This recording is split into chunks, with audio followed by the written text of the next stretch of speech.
But we're going to react to this Apple Intelligence. It's not even close by Pete Matheson. I have not gotten a 16 yet. Of course, I have Apple Intelligence on my iPad and my MacBook. Um, and the iPhone 13 is you don't get it. So it's only 15 and up. Um, but let's see what he got to say because I do love me some tech and everybody been raving about this Apple Intelligence software since it's released. So let's see what he got to say. Apple Intelligence, the AI for the rest of us, is here. Kinda. Now, if you are lucky to either live in the US or happy to have your device set to US English, then you should now have access to the new Apple Intelligence, or at least in its current beta form. This is Apple's biggest announcement of the entire year, with the release of iOS 18.1, and seemingly they aren't putting any real focus into their hardware this year. The iPhone 16, the iPad mini, even devices like the Apple Watch and AirPods Max, everything is basically getting the bare minimum needed, with Apple Intelligence being like the big flagship new feature of the year. So today I want to look at what Apple Intelligence is currently capable of, because whilst they are late to the game, I do think Apple Intelligence has the potential, like keyword there, potential, the potential to be one of the best implementations of AI that we've currently seen inside of a phone. Now, the first feature we have are the new writing tools, which can be accessed pretty much anywhere on an iPhone. Now, if you are writing out a new message, you can write out a reply and then tap the new edit button, which has the little Apple Intelligence circle logo thing. In Notes, it just appears right there above the keyboards. And then in other apps, you can basically tap the arrow key here above the keyboard to slide over the controls and tap Apple Intelligence. So there are a few different ways to find it, but you just need to look for that new shiny like Apple circular intelligence logo. Now when you do, it will give you some options here. You can proofread, which will just correct any technical issues with what you've written, things like spelling, grammar, punctuation, that sort of stuff. You can rewrite it, and Apple Intelligence will just go away and do its thing with.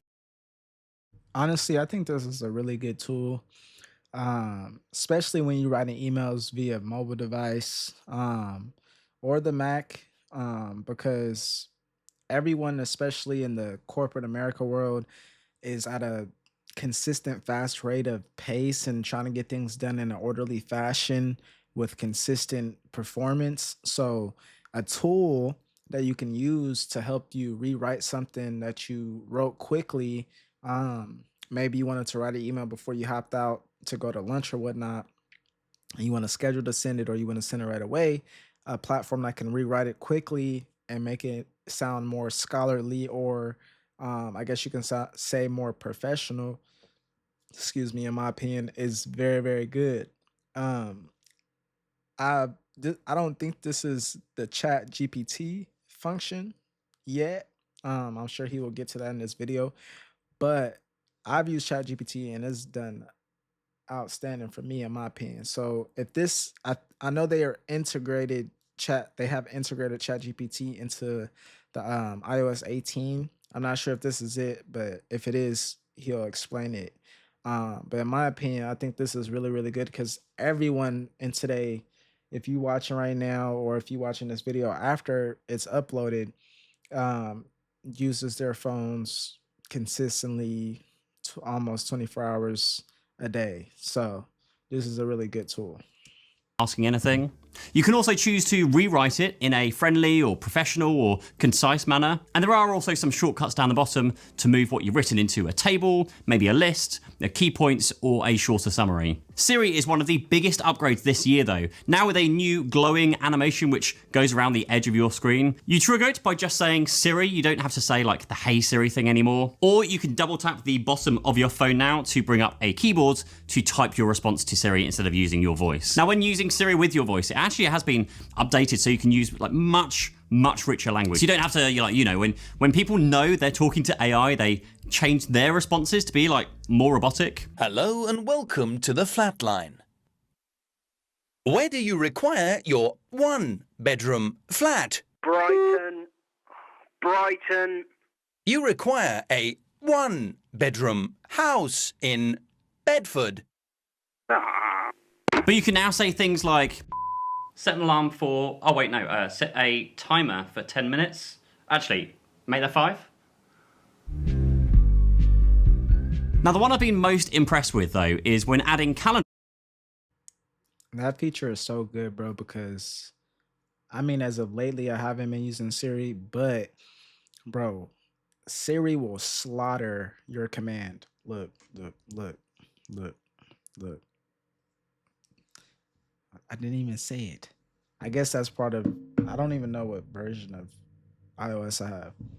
Um, but she will slaughter what you have to say or what you're asking her to do, honestly. And she will do the complete opposite or not do the command at all. So that's a really big improvement that you can, that she listens really, really precisely and get what you said. Even if you messed up, every human messes up. We're not computers, but we've created computers. So got to give us some pats on the back, some props for that. So I think that's really good feature. Um, integrated into Siri as a whole because Siri needed some work for a very long time. I've had an iPhone since the iPhone 6, I think S, and brother, Siri always been a good tool, but it always needed that type of work on the program.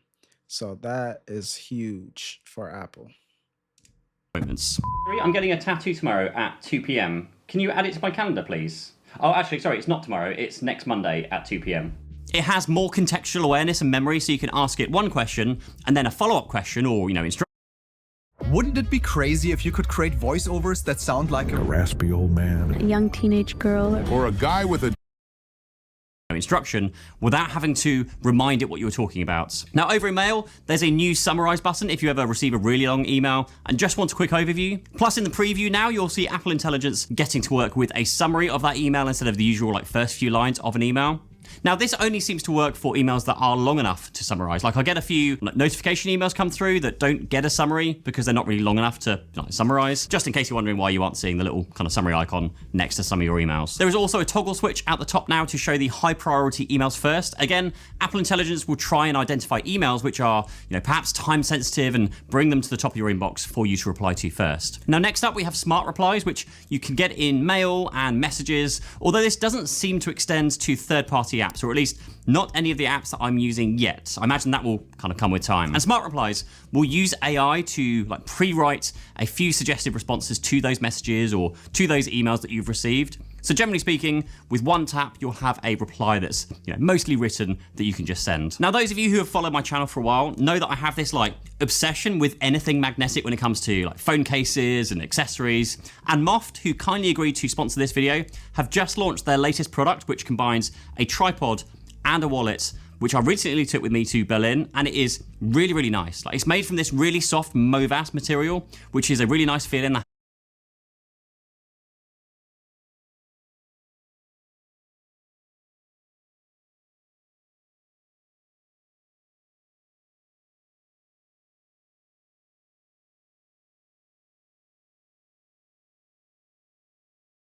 Give me a second, y'all.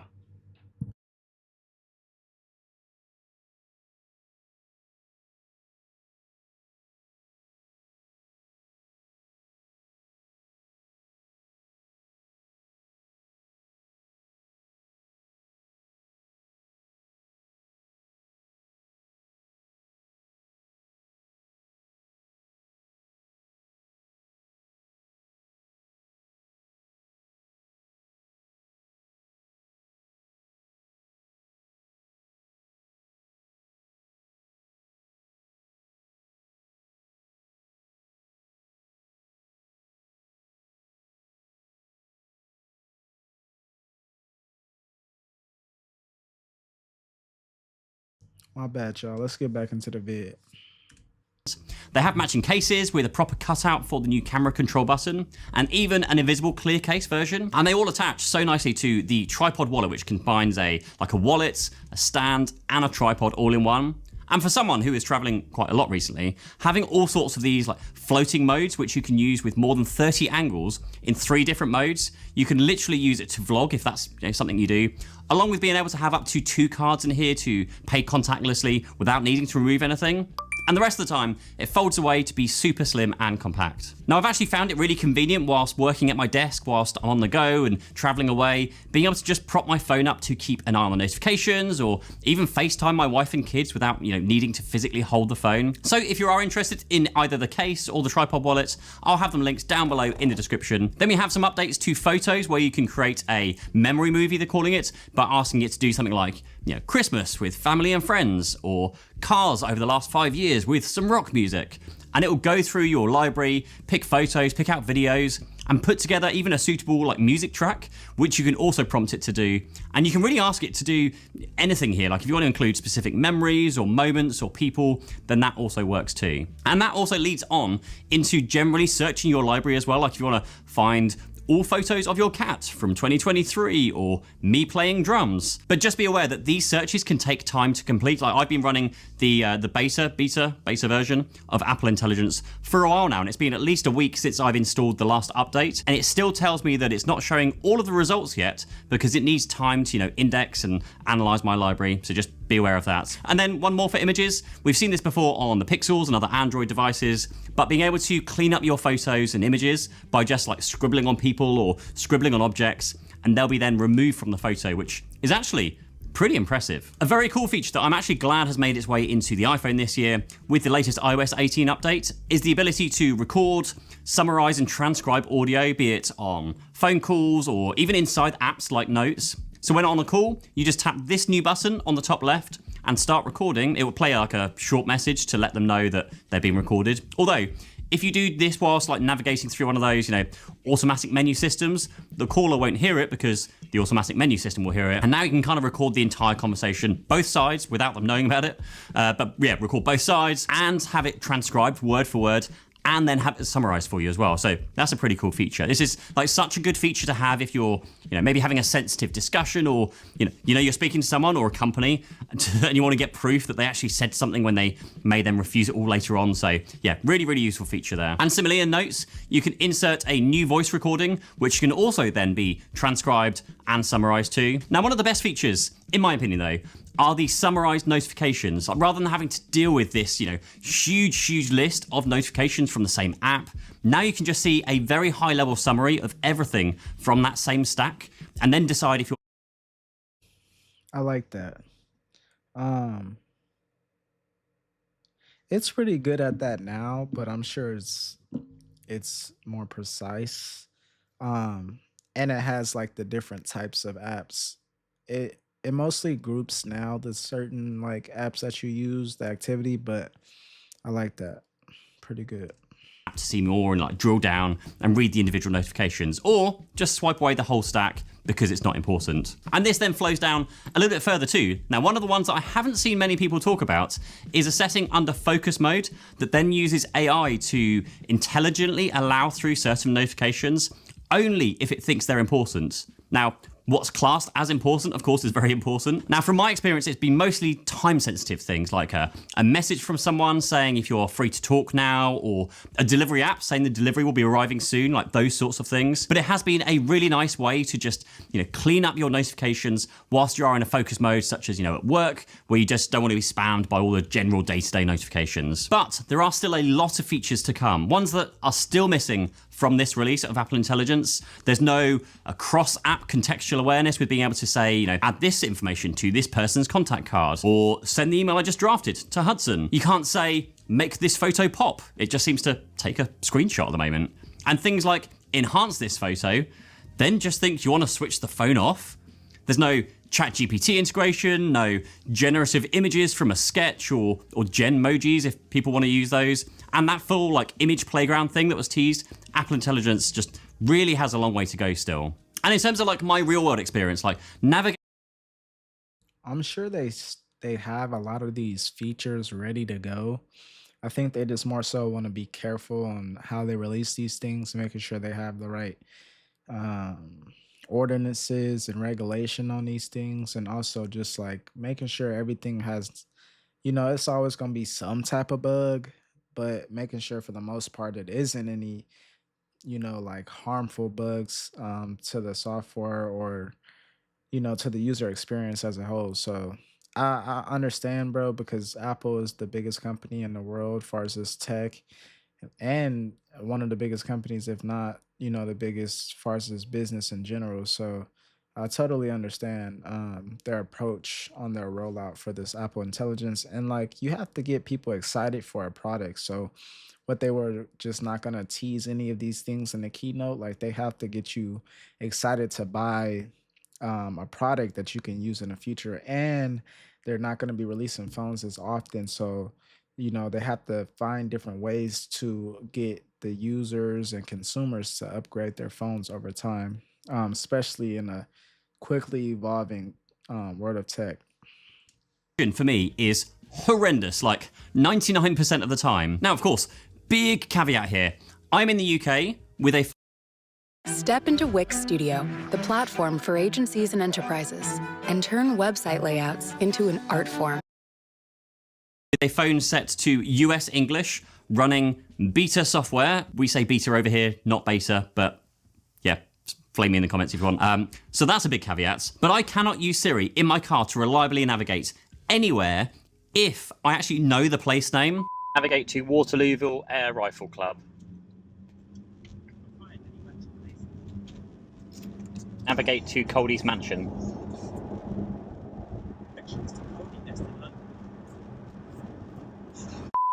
Navigate to Cold East Mansion.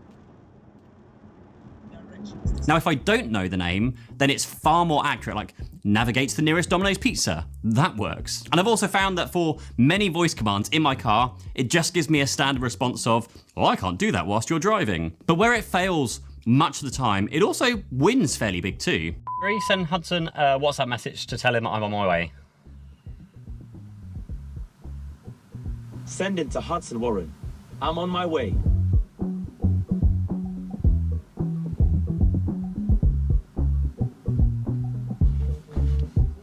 Cool, that works. Compared to when I try this from my S24 Ultra, Google, send Hudson a message on WhatsApp saying I'm on my way. Who do you want to message? Cancel. All right. Google, send Hudson a message on WhatsApp saying I'm on my way.